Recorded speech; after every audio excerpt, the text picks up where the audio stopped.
Yeah, welcome back to the firehouse for some more firehouse reasoning. Tonight in the fire, I'll be going back to roots. Roots in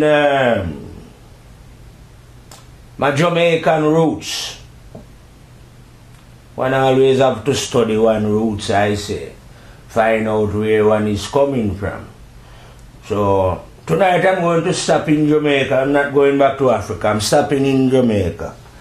After, don't forget, you don't have to take my history to be the real history.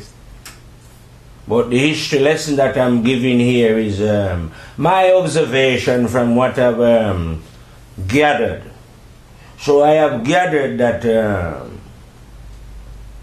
first in Jamaica was the what we call the Arawak Indians. They was the first inhabitant of the island Jamaica. At some point the Spanish reached over there and started to eliminate them. And at some other point the British take over. But at some point all these natives was eliminated from the island of Jamaica, as according to the story. And then slaves was brought from Africa to work the land and, grow sugar cane and those things. Now, at that time, then I reckon it was only the slaves and the English or their overmaster who was occupying Jamaica when slavery was going on.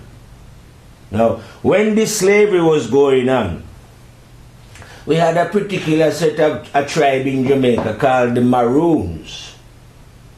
And these individuals, these Maroons, had a rebellion against British rule. And win for themselves a certain kind of self-governance then in their little community. They come to an agreement with the enemy, the British that they was fighting. I know many Jamaicans like to be, and I'm not saying all the Maroons are, but yeah, a lot of Jamaicans like to associate themselves with the Maroon as rebel fighters.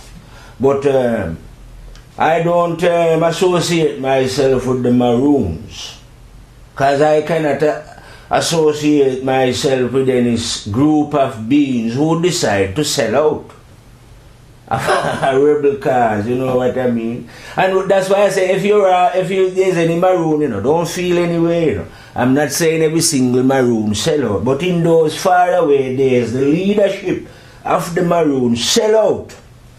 And rather now become, like I would say, it seems to me when I look at the story, like they become some kind of policeman for the British at that time.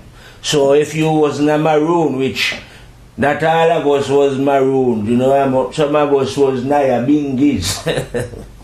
And I reckon that if you was a Nyabingi, then these Maroons would apprehend you and hand you over to the master. If you know what I mean. So I reckon then, it was that time that the foundation was laid down, I say, of the Nyabingi rhythm. I call it the heartbeat. That was the signature of the what I would call the rebel soul, because the Nyabingi beat is the beat that is a beat that kill both black and white oppressors alike. Well, anyway, they live in that. I don't know how long they live in that state. I'm not a great history student, but after a while, the slaves become free.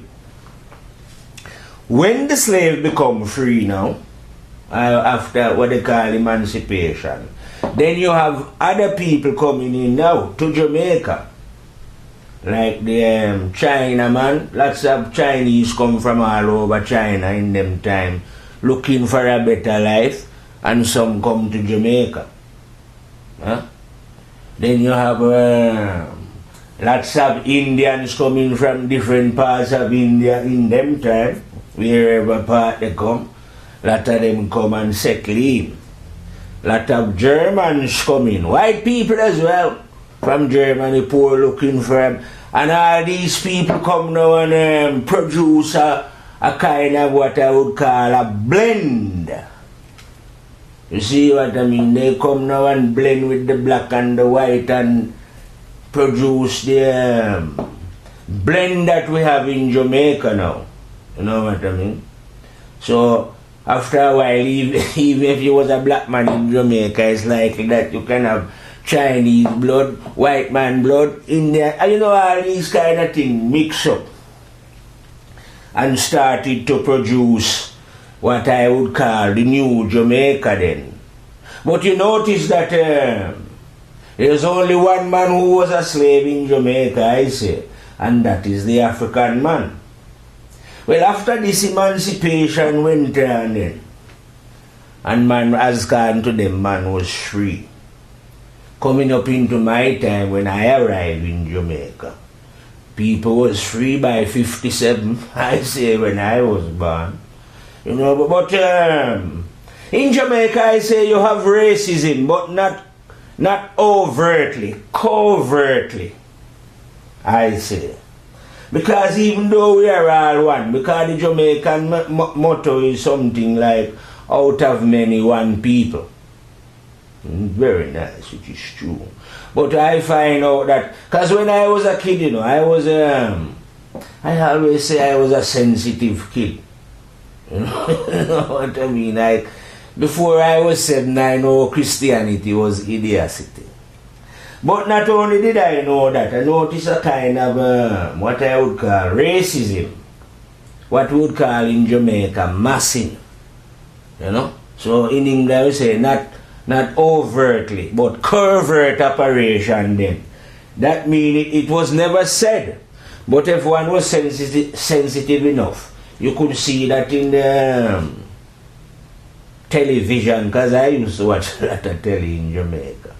Television and banks and so forth. It was the lighter skin people that have what they would call the possession in society, who get to move up. You know what I mean? They have a term for it in Jamaica, the brownings. You know, as long as you're brown.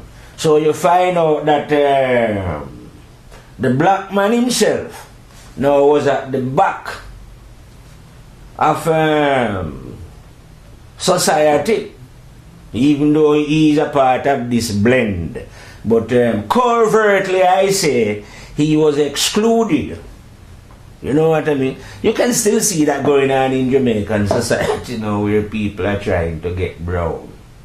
You know what I mean? But nevertheless, like I say, amongst these excluded was the Nyabingis, who conceive of the music that I say. Because Jamaica is a very, I call it a very productive place. They must have bring some of the most, I don't know how to describe those kind of slaves that they bring down there, you know. Plus all the other talent that come after. But we're dealing now with the rhythm of Jamaica. Not only the rhythm of Jamaica, I say it's the rhythm of the planet, which is the reggae music, which come from the heartbeat of the Nyabing, from the, you know. This music now was created by what I call the rebel soul, same souls like who I say bring forward the idea of Rastafari. You see what I mean? These are the same one that create the Nyabingi rhythm, which is dead to black and white oppressors. Alike. You know what I mean? Because like I say, you know, in Jamaica, that same motto, out of many we are one. That as a Jamaican now, you apply that to the world. You know, because one thing One thing with Jamaicans, like I say, very funny people, you know. I say, no problem, man. That means, if a Jamaican is and a Chinaman is friend, there is no way that you can come and tell him anything about the man now, innit? Because he will stick with his friend against his mother or father or fellow Jamaican. It doesn't matter. That means if I come to England and find one white man who is good. So even if the rest of them is bad, don't make no difference to me. I will still defend the one that I know. And that know, you know what I mean? So you find that Jamaican don't... you can't really tell us what to do. Well, you can't tell me what to do anyway. Because I'm from that... the rebel part of it, you know what I mean? I always call it the deep Congo side of things. Yeah. So you find out then that Jamaica is a boiling pot. You know? Right now in Jamaica, they say you have the fastest. Not they don't say. He is the fastest man on the planet. Usain Bolt. You know what I mean? But that's in the physical. I say we fast. Even say a man fast in the mind like lightning, man. You know? Fast a thing like that now. So that is it is out of this boiling pot now. You see where the lion is springing from. You know what I mean? Of a resistance that is going way back. You know? Not only resistance in this case against the British, but even against those who call themselves Maroons. You know what I mean? We've been resisting those, because a real rebel soldier don't compromise in no way, sign no peace treaty, and do no deal with no one. My rights is my rights. Understand? So, my rights cannot be compromised or be negotiated with any other human being as a rebel soldier. Understand what I mean? So you have like men like Marcus Garvey, which I say is one of the baddest general. Well, I don't know any other general that is as bad as Marcus. You know what I mean? And those men are what I call the real rebel soldiers. That when you get to know about these generals, you can't fail but be inspired, you know what I mean? Of course, we had a great Jamaican who is in the struggle, they say, like Nanny and Kodjo and Paul Bogle and Sam Sharp and some other man who is unknown, real bad warrior who is unknown, you know what I mean? But you find out then, like I say, we are not only... what I would call warriors. You're going to find everything in Jamaica. This is a little place, like I tell you, that has produced Rastafari, produced reggae music. I dare any man to tell me any other island or country, right, that record as much spiritual show music as Jamaica. Can't find it anywhere. They have a department specially for that, roots music. Well, that's what reggae music is about anyway. It is the rhythm, I say. Like me, you know, I've been away from Jamaica 41 years. How could I live in England without reggae music? I would die. You know what I mean? That means I have to run roots music every day, because if I don't play roots music, it's like, you know, a man living without blood running through his body. You know what I mean? So, I always put it this way anyway when I work it out. I say to myself now that Rastafari and reggae music is like, there's no way of separating them. It's like one come to complement the other. If you know what I mean. Because to me, this must be the only way where I'm prejudiced, I say. I'm not prejudiced, but where music is concerned, I am. I don't mind going anywhere and hearing what you would call soul, jazz, whatever form of music. Yeah, hear that. But I wouldn't play that. The only music I play is reggae music. Because that is the only music that got the power and the vibration.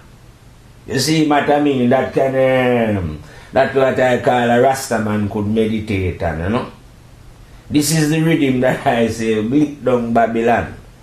So I could really sit in my home and, you know, play like soul music and them kind of music, soft music. No. I couldn't even play any reggae music that is not, the lyrics are not conscious, positive lyrics. You know, that's why I say we just play with we just deal with the roots of the reggae music. You know what I mean? And there's countless singers singing the roots. And underneath that roots there, like, you know, what we call you have a youth like Burning Spear and those men there and Culture and them. Wailing Soul and Israeli. Who are too many to name.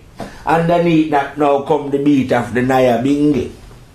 Rasta Michael Counters here, you know. Are just the natural drum. Without any what we would call electronic instrument like guitar and those things. You know what I mean? So, you find out then, like I say, that the vibration that that come with Rasta is the reggae music. And it's like, say reggae music now, I have to talk about this music. I don't have to read like a Bible or anything, you know what I mean? I say go to church. The music do all that. The reggae music is my Bible, if you know what I mean. Because real rebel, I'm on about real rebel now. Because if any man know me from Jamaica, man, I'll tell you about me. It looked like I was born a rebel. Ain't no way that anyone could control me. Even when I was coming to England, they had to come and search for me and find me and tell me, you know. I was on one of them runaway things. You know? And like I tell you before, well, if I tell you again anyway, I have lots of experience in Jamaica, you know. I knew, you see where I was born in Manchester, yeah? We was born next to the Manley family's property called Roxborough. And when I was a very young kid, that's where they used to take me and we get wood. Like 5, 6, them kind of years. When I moved to Kingston, just after Barbican Road, Manley himself lived just up the road. I could shout him. Tell him where I was living, scream and he would hear. Knew his mother, where she lived. Pass her house regular. Seeing His Majesty when he come to Jamaica. You know what I mean? So see a lot of things before we actually leave Jamaica. And I was a real rebel myself. But as a member of the rebel posse now, I take rebellism to the extreme. That means, ain't no way you're going to tell me anything about like Jesus Christ and those kind of things. Or anything in your Bible or anything, you know. Because I don't, as a rebel, I don't take nothing that the next man tell me. A rebel think for themselves. You understand what I mean? A rebel was born. And a rebel will not be dictated to by any being at all whatsoever. That's the way I see it as a rebel. The reason why I feel I developed the rebel spirit now, I wasn't a youth who was, well, no, this happened to enough Jamaican youth. But I was a grandmother's youth, so there was no man in the house. Because my grandmother never had a husband. Her husband died. My granddad was dead by the time I come around. So for most of my upbringing, my early, it's just me and my grandmother. So I was a little man from very early, making my own decision, cussing my own bad word when I want as well, tell it to who I want, as long as I was far away from them. You see what I mean? I was very rebellious, whether in school or out of school. And I wasn't a very regular goer to school either. That's why I was a rebel. Tell the teacher some bad word and leave school. You know what I mean? So we have that, I have that rebel spirit from youth. And well, tell you the truth then. We leave Jamaica at 15.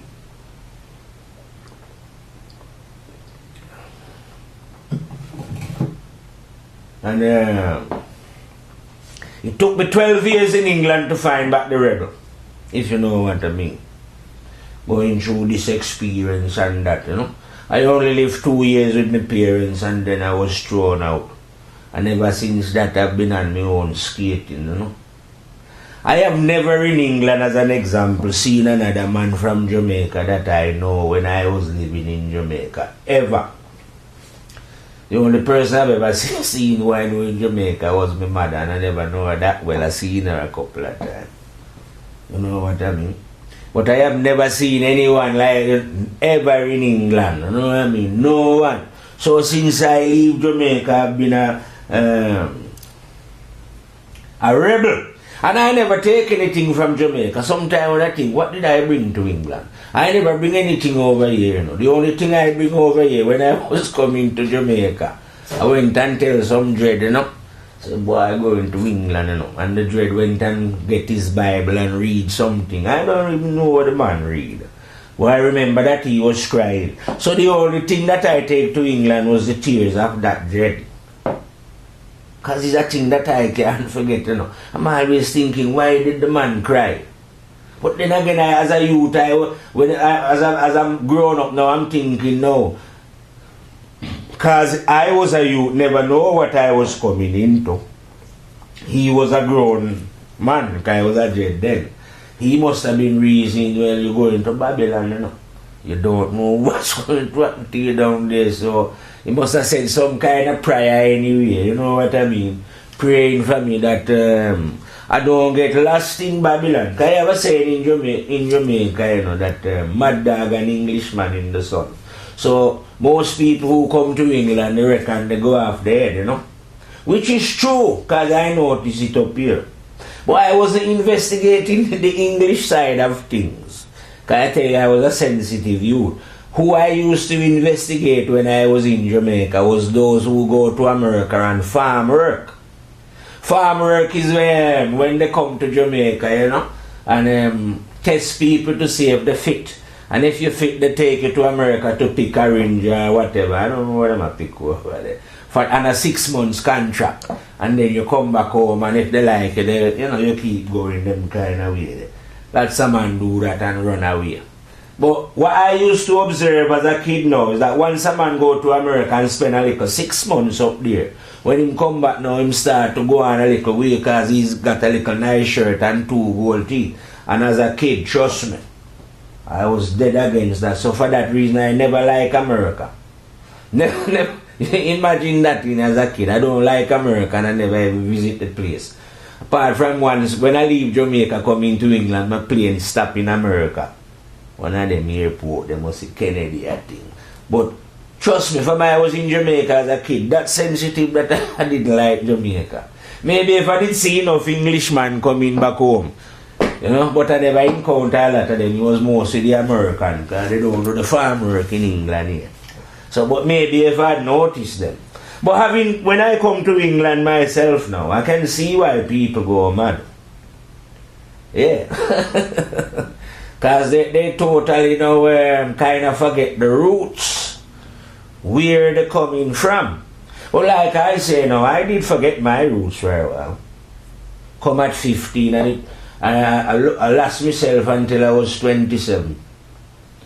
You know? When I say I lost myself, I get involved in the drinking, the gambling, the womanizing, and the normal behaviors of Babylon. You know what I mean? Normal, because The normal behavior here is to, like I say, you drink and you do and you follow football and all kind of idiotic. Nothing that there is hardly anything here to develop one mind. But there is a lot of things to distract the mind away from what is right and correct. You know what I mean? And this can be easily done when you what I would call when you lose your roots. But I don't have any intention of losing my roots. A funny thing as well, you know, this is going off the story still. As a rebel, I have never seen Bob Marley perform on the stage. And I've never seen him from the front. But I did see him once from behind. Yeah, once I was on a movement downtown. I don't remember exactly where, you know.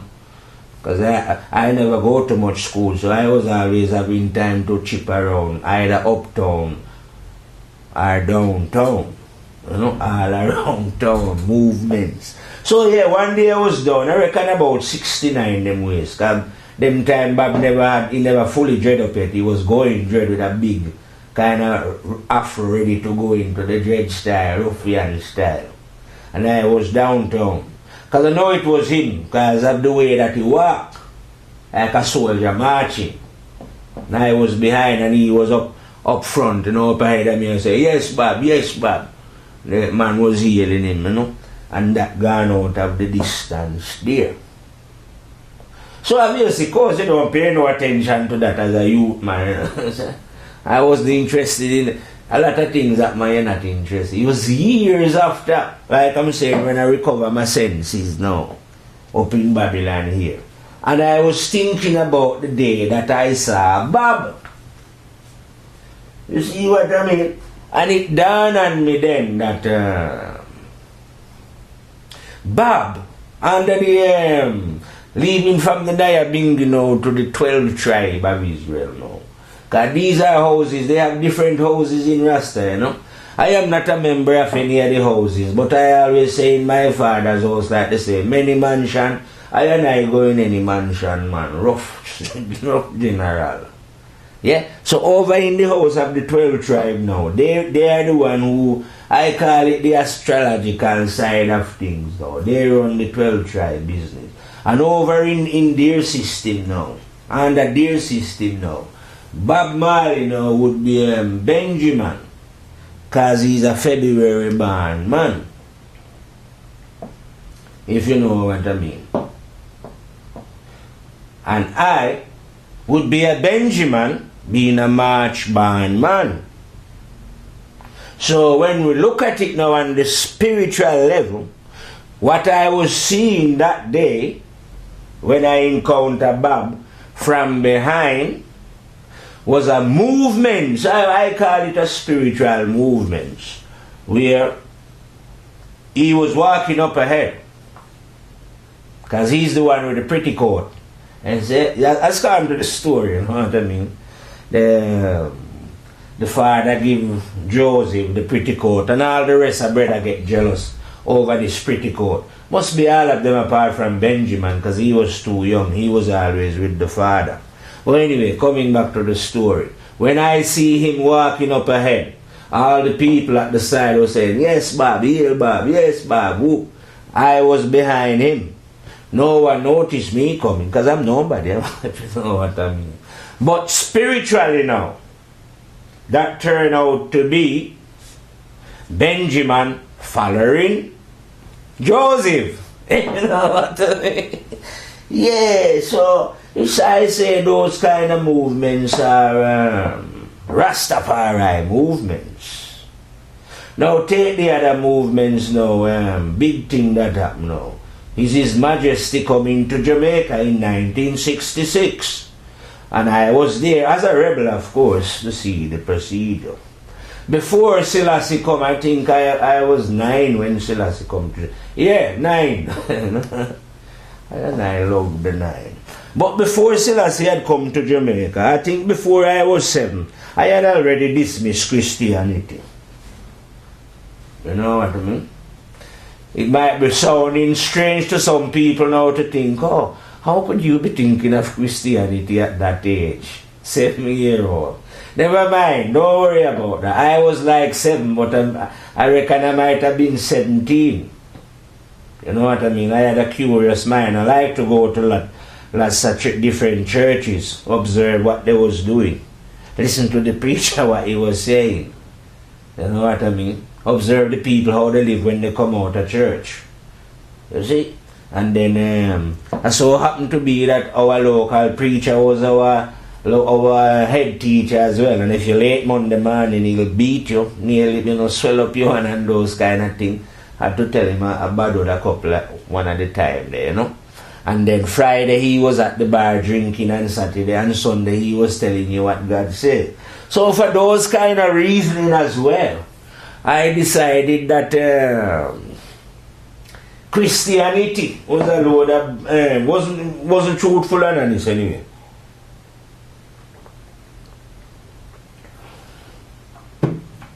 So I had dismissed that part of the runnings.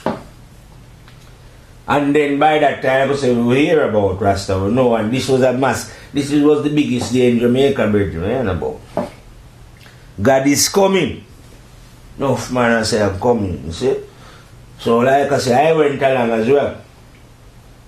But all the time that I was going over, I say going over to government house, In my naive mind, I thought God was going to step out the sky. You see what I mean? So when somebody said no that the plane had landed, at 9-year-old I decided, no man, this is not God, man. I never know who God was at 9-year-old, but I know how to make my own mind up anyway of what was what and what. So from then on then, I say I grew up not believing in any God, because I don't believe Selassie is God, and dismiss a Christian them. So, so from then until 27, then I'm growing as a rebel. If anybody asks me or try to tell me about God, I would say to them, well, who create God then, Give them some awkward thing to deal with. And like I say, because I am not believing in the Selassie business. But just because I don't believe in this Selassie business, that never mean that I was thinking of I and I roots. And the struggle of those who was put into slavery, struggle that they had to go through to free themselves. You see what I mean? But at the same time, when you think about things now, all these religious groups have a front man. Christianity have Jesus, Islam have Buddha. So it look like so at some point some Rastaman say, man, you make a good money, see me? We might as well farm up around His Majesty and get ourselves a superstar. Like the rest of those who farm themselves into, I call them cattle, like herds, farm themselves into group. But rebel don't farm into no group, I am not a normal rebel, I'm a proper rebel. I don't farm into no group, not even with my mother, auntie, cousin, brother, sister. You know what I mean? I'm not like Jesus who get a disciple so one of them can betray you. No. I and I don't farm into any group with no one. You know what I mean? So Rastas was around before I was born, as you know, naturally, innit? So I just come along and see the thing. Now to me now, being a Jamaican myself, this is how I see it now. Rasta is a coconut, Like when you come into life, you see a coconut growing on a tree. Now obviously, you don't see the juice within the coconut when you first encounter it. You encounter the outer farm. And sometimes it's even to leave the outer farm and for a while until it's mature. But once it's mature now, you have to realize that you have to remove the outer farm if you want to get at the juice that is contained within the farm. So in Jamaica we use a sharp machete and chop that up. Get to your drink. So the same procedure now to me have to be done to Rasta to get at the juice of it. So to me, the people that I observed immediately then, when I start one who was saying that they are Rastas and praising His Majesty as God or I don't know anybody special. Yeah? These represent the outer form of Rasta. You see what I mean? So I had to remove them. When I say I remove them, I don't move anyone anyway. Just don't believe anything that they say. Take anything for nothing, Matter what I say. Move out the way. I alone do that now. So then I was able to get to the... after when you remove the outer form, you get to the juice. So I get to the inner form of Rasta. The truth of Rastafari. Because once you get to the inner, you say once you break away that shell and you get to the inner, well, it's the same. You see, all religion is the same. They have an outer form, but they also have an inner. And the inner is one, but the outer is different. Just like how you human beings are one, but you have different bodies. Yeah, you have different bodies, but you have the same substance, goddamn idiots. So it's the same thing with religion.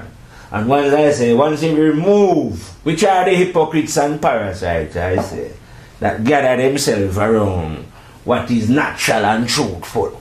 Once you can remove these, then you can get to the truth of the matter. So, like I say, once I remove them from out of the way, then I can get to the juice and explain who Rastafari is. And like I say, and many other reasons, but we'll repeat here again.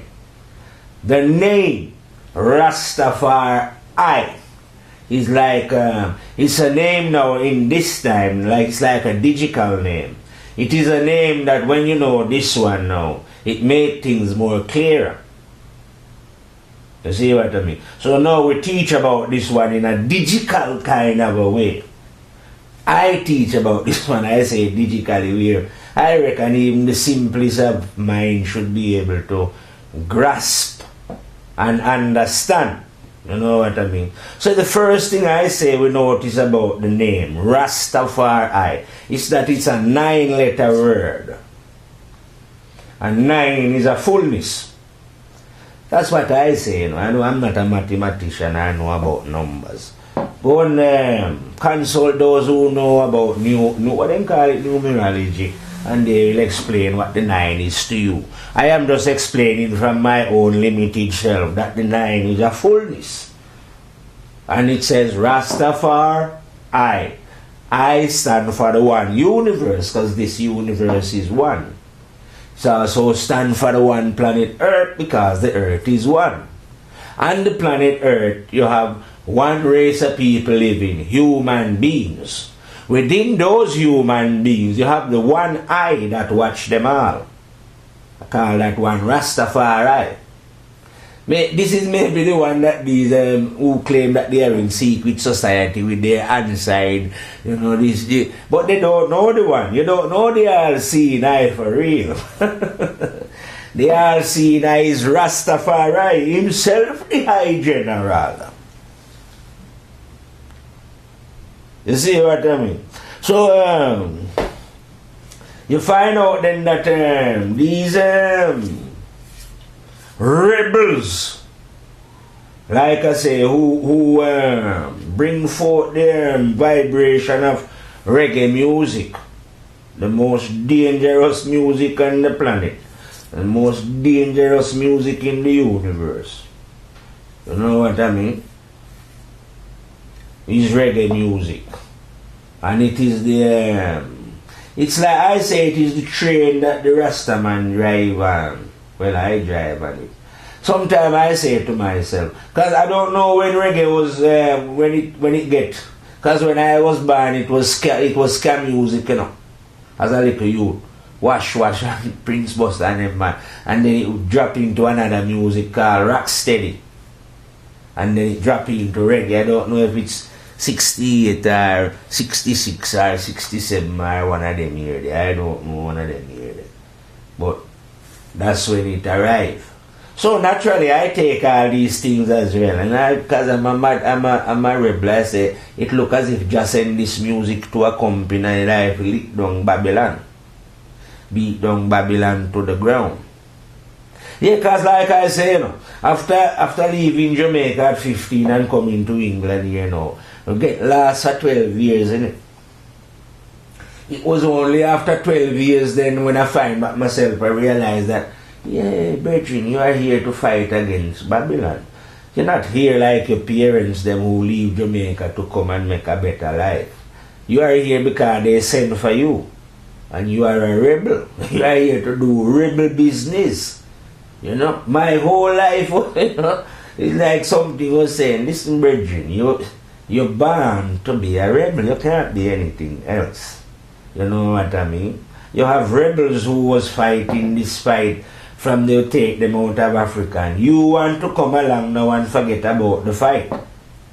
You know, as if it's over.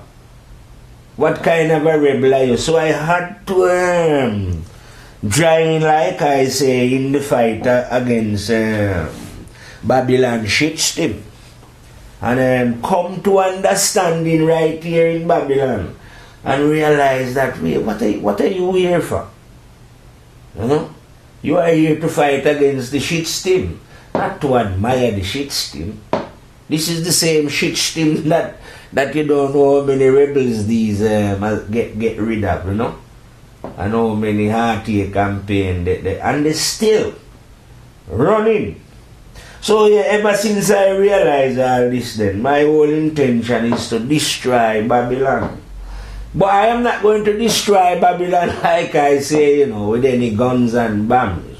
I am a different type of rebel. Oh no. I will destroy Babylon without doing anything. Yeah, I don't have to do anything at all, man. Babylon will destroy himself. It's like the saying that they have in Jamaica. No problem, man. No problem, Rasta. That's easy, you know. Everything is easy. So,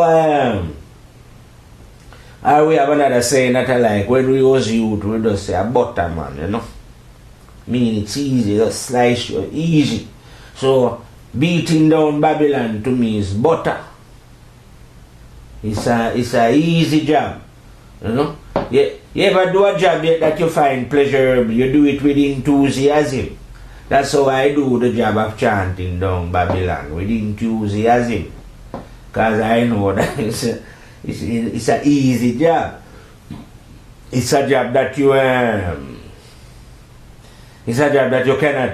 cannot lose, you cannot fail. You know what I mean?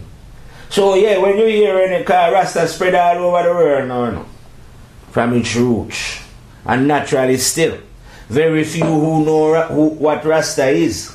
A lot of people are just knotting up them here, you know, and them hear some people say Selassie and yeah, and then them start to say Selassie and you know, and them go on like them know some special things and you know. But there is nothing special to know in Rasta. Rasta is a livity. Not a talk and go on and the amount of time you say Rastafari. But how you conduct yourself, how you live. It is the livity that is going to open thine eyes to who Rastafari is, the terrible and dreadful overlord himself, there in general. You see, and like, when you watch these religious people, like I say, and like their God is always limited or their prophet limited to their group.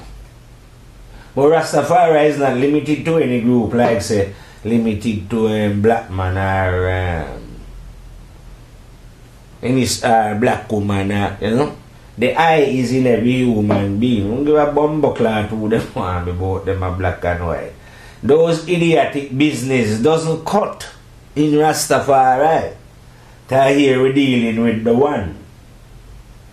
You see, Rastafari, like I'm telling ignorant human beings, like these human beings say over in England here and these devils, they wouldn't know they're too goddamn greedy in it and selfish. They've been bred and money just to think of things and money, you know, collectively. I'm not saying every single European is like that, you know. I'm in general we speak, you know. They don't know. But then again, in general, no, even in Jamaica, no one don't know who Rasta is, innit? Enough man does a shout up about Selassie and Yesaya, you know. But what I'm saying is, whether you shout up Selassie or Jesus or you shout Muhammad, whoever you shout, shouting doesn't make any difference. The only thing that makes any difference to a soul is when you live honestly and truthfully. When you are under the guidance of the one that is within yourself, who is Rastafari himself, the High General, the one who is everywhere at once. You know? Because we don't, you know, this is not no belief thing, you know, about, can I tell you, as a rebel. Rebels don't believe things, no blood clot things, never mind believe them. So, I know Rastafari himself. So I will know then, imagine if I know God myself, huh? Then I can make a judgment as to who was blood clot pretending in God, you know? Although they are saying, no, thou shalt not judge. I will make judgment. And I'm saying now that all religious people are pretenders. You just, if you believe, all you who believe in your Bible, your Quran, whatever you believe in, and you believe in your prophet and your saint and your thing, all that is madness. You can't know anything that way, can you? Because you are believing. Believing in God is no good. One should know God. What's the point of you believing in a cup instead of you getting, like I said, to know the cup so that you can know what uses you can do with a goddamn cup? Yeah, they believing. Don't believing in God is a mad, idiotic business. Only those who I say, don't want to fully work on the faults that is within their character end up being goddamn believers. And believing now, like, now is what them call Easter. I don't know if I say Jesus die and go and cross. How can grown adults, I'm watching them behind the television, you know, so many grown adults were fooled by such a stupid idea for so long? You know what I mean?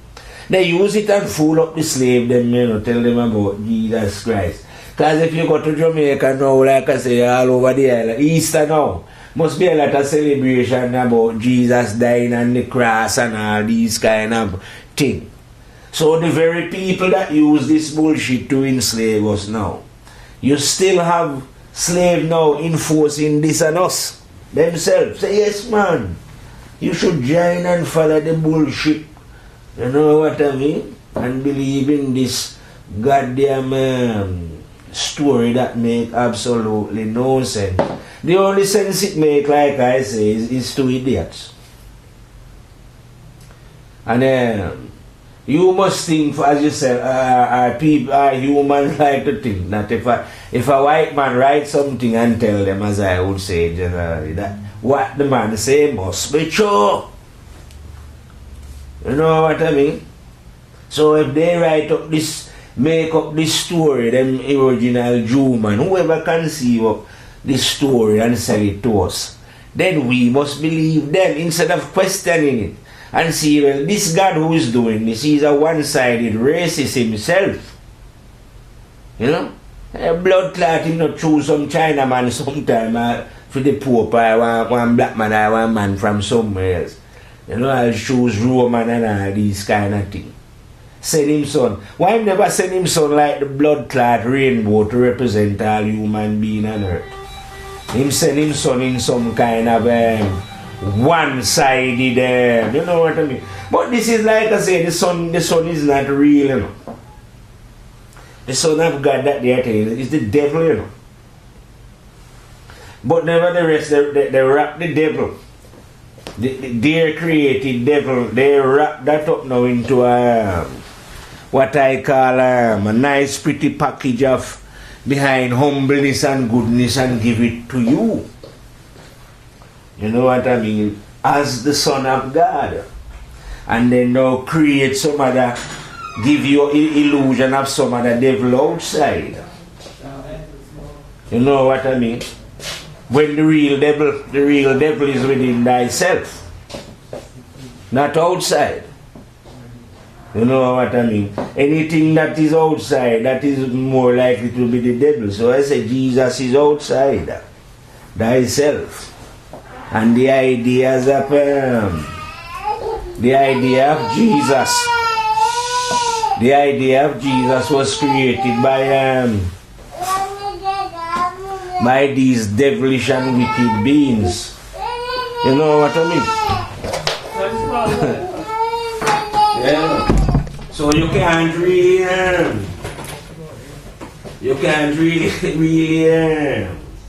take up the ideas of these people and follow what they are telling you, if you know what I mean. You know what I mean? They just that was my friend Baby there interrupting in the kind of show we have track. But I'm saying no, you can't follow these people who don't have your best wishes at heart, you know what I mean? So when you get to know your history, just roughly, you know what I mean, then you have no choice, like I say, but to follow the way of the rebel. And the rebel is the rebel, like I say now, ain't going to bow to no one. Jesus Christ or no one else. Or listen to the ramblings of beings, like I say, who set these things up to deceive other human beings. Like I say myself, the religious man, he's the most evilest man. The same man that's telling you about Jesus, he is the most wickedest man on the planet. And because he's so evil now, that is the reason why he's hiding behind this goodness. You know what I mean? Pretending to be some kind of holy. But pretending cannot get you into anywhere. They are pretending to making themselves a easy life here. And because they're so wicked and evil, they are the one who come up with the idea of Jesus. But this wickedness within them, like I say, because we are invisible beings, it's hard for you, you know, if you could see through people, you'll see the wickedness. But because these people now, because we are in physical form, can mask themselves in fine linen and pretend to be holy, it's hard for the masses to see who is doing the evil. So you will gladly go, like I say, and put yourself in St. Peter's Square or whatever, celebrating wickedness and evil, those evil men celebration that you're celebrating the birth of Jesus. Story that is not real. And up to this day, there is so many goddamn beings on the planet following a story that is make no sense whatsoever. Only because the mind of these beings are sick. There is not a single being who is going through this process of this Easter and Jesus Christ in whatever Catholic, whatever way they're doing it. Not one single one of them has got any sense, or has yet the intelligence that is within themselves, because they are not using this intelligence in it. They don't know that God is within them. They're searching outside themselves, while God is within. Terrible and dreadful God himself, Rastafari, the High General, watching whether doesn't matter who you call yourself, this one is in you. You know what I mean? That's why I'm saying I don't speak to anyone in particular, but to all beings who come out of Kosi. In Jamaican, them got a way where you say, like my grandmother used to say, you're too damn rank. Meaning in England, you're too cheeky. Always been cheeky. That's why when we do our reasoning, we say, yeah, you come out of pussy and you're full of shit. Because that is the truth, even though it's crude. So sometimes we have to speak the truth crudely to the souls of beings. You know what I mean? But it's not like, it's not violent, it's not going to kill you, so you don't have to take offense. Anyway, I want to reload from the firehouse and go and sort out some business. See, ma? Reel out and fire out from the firehouse.